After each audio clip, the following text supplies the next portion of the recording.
O atraso no plantio de soja nesta safra 2017-2018 e o excesso de chuvas em fevereiro no sul e no centro-oeste do país concentraram boa parte da colheita em março e motivaram forte alta dos custos para o escoamento do grão.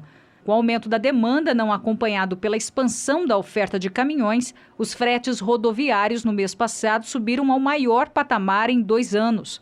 Em algumas regiões do Paraná, por exemplo, o aumento em relação ao mesmo mês do ano passado superou 40%.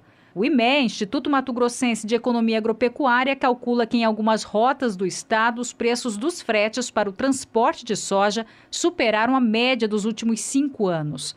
De Sorriso a Santos, o valor médio chegou a R$ 316,67 a tonelada em março até o dia 23, 5,12% mais que no mesmo mês de 2017 e 0,9% acima de fevereiro. A média dos últimos 5 anos para março é de R$ 301,25. Segundo o levantamento da Exalc, o frete subiu 2,89% na comparação anual na rota de Sorriso a Santos para R$ 332,70 a tonelada. As fortes chuvas de fevereiro em diversas regiões produtoras do Centro-Sul atrasaram o carregamento dos caminhões e deixaram estradas intransitáveis, adiando parte do transporte para março.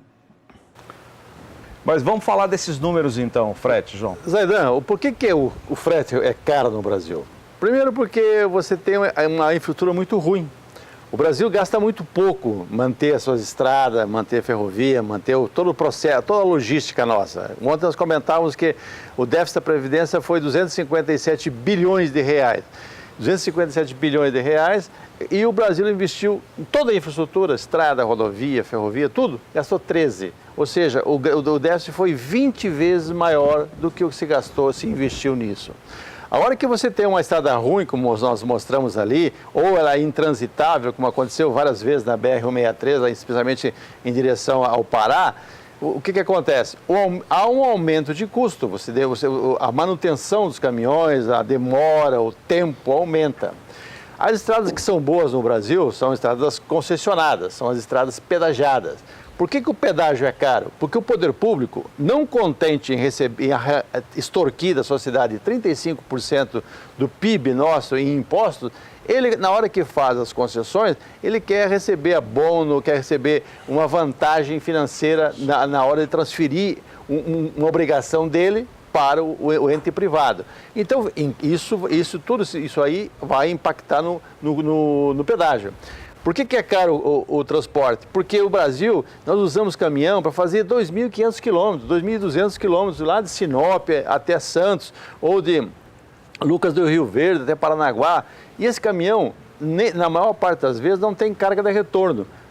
Alguém reparou ali naquelas imagens anteriores, o caminhão com os eixos levantados, ou seja, ele vai e volta vazio. Então, o que seria o correto? Que nós tivéssemos uma estrutura ferroviária, que tivesse condições de receber em vários pontos do país grãos e a ferrovia levasse até o porto, o caminhão fizesse 200, 300, 400 quilômetros e a partir daí fosse por ferrovia. Há alguns exemplos que estão dando certo. Pega Rondonópolis, por exemplo. Rondonópolis hoje concentra um fluxo de carga muito grande. Por quê? Porque grande parte da soja que vem de Lucas para baixo, a toda aquela região sul de Mato Grosso, ou próximo ali na região mais para o lado de Primavera do Leste, aquela região toda, flui em direção à ferrovia. Ou seja, o caminhão faz 200, 300 quilômetros e passa para um terminal ferroviário. É um modelo bom. É um modelo lógico, não sei se é bom, é lógico, porque um comboio ferroviário ele tem condição de transportar 8, 9 mil toneladas, ou seja, 150 carretas, ou mais de 150 carretas, ou 170 carretas, 180 carretas, ele consegue transportar. Então, isso você teria condições de fazer um valor um pouco menor do custo do frete. E o frete impacta muito no setor primário. Quando você olha a soja, para levar de Lucas até Sorriso, custa mais ou menos R$20 por saca. R$80 no porto, menos 20, 60. A dos 60 para baixo que vai chegar ao produtor. Então, quem paga a conta, na realidade, toda essa infraestrutura ruim, é o produtor rural, porque ele recebe menos, tem alguns momentos que ele trabalha quase trocando 6 por meia dúzia, E isso impacta na sua rentabilidade. Isso estou falando em soja, que vale 80 no porto. Agora você imagina milho, que vale 34, 35 no porto.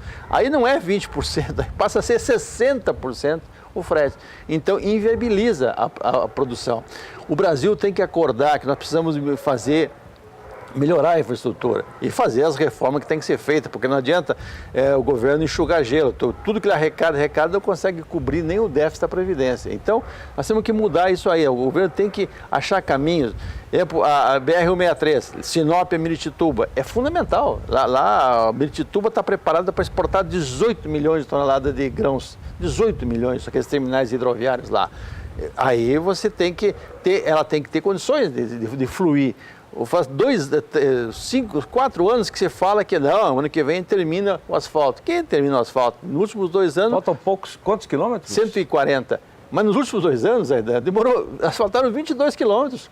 Ou seja, vai demorar mais 8 anos nesse ritmo, 7 anos para acabar o asfalto. Agora, João, hoje nós teremos uma manifestação em Brasília. Aliás, hoje Brasília vai ser um dia de manifestação de todos os lados. A cidade está com segurança para todos os lados, está dividida entre diversas manifestações. No caso do julgamento do habeas corpus do ex-presidente Lula, tem um lado a favor, o outro lado contra o ex-presidente, mas tem também promotores que vão fazer as suas manifestações pela prisão após o julgamento em segunda instância. Tem produtores rurais, estão esperando mais de 30 mil produtores rurais de todo o país. A principal reivindicação é não a cobrança retroativa do Fundo Rural. Mas você acha que temas como esse, infraestrutura, serão apresentados nessas reivindicações também, João? Não sei, Zé, tem tanto foco de incêndio. Deveriam, pelo menos, ser apresentados? Essa questão, eu acho que é fundamental, porque eu estou falando apenas nos problemas da União, da área federal. Mas se voltar para os estados ou voltar para os municípios, é a mesma coisa. Se você pegar pega o Rio Grande do Sul hoje, com a situação extremamente difícil financeiramente, eu tenho certeza que as estradas estaduais do Rio Grande do Sul devem ter dificuldades homéricas para fazer manutenção. Você vai a nível de município. Os municípios hoje também, sem recursos, sem capacidades, ou comprometidos com folha, com pagamento e outras coisas, não fazem manutenção das estradas vicinais. Aí o produtor de leite não consegue chegar com leite na de recebimento, os caminhões atolam, demora, estraga o grão, está úmido, fermenta. Ou seja, você cria uma série de problemas. Então, hoje o Brasil tem que repensar e o setor rural tem que manter ativo permanentemente essa questão, discutindo com todos os entes da federação, o município, o estado e a União, no sentido de que acha um caminho, porque não pode ficar assim, né? Nós temos um potencial de atender 40% do possível aumento de consumo de grãos no mundo nos próximos anos. O Brasil é a bola da vez. Agora, como é que a gente vai aumentar isso se a gente não tem estrada, se não tem portos, não tem ferrovia, não tem hidrovia? Tem que se discutir isso aí, porque o produtor, se ele tiver rentabilidade, ele vai aumentar. Ele botar 1,5 milhão de hectares a mais por ano no Brasil, 2 milhões, se consegue. Ah, vai desmatar? Não, não vai desmatar. São áreas de pastagem degradada, normalmente, que serão transformadas em áreas produtivas, gerando emprego, melhorando a questão ambiental e principalmente gerando alimentos para o Brasil e para o mundo. E renda. Você dá sustentabilidade ao processo. João, obrigado, viu? Bom trabalho, né?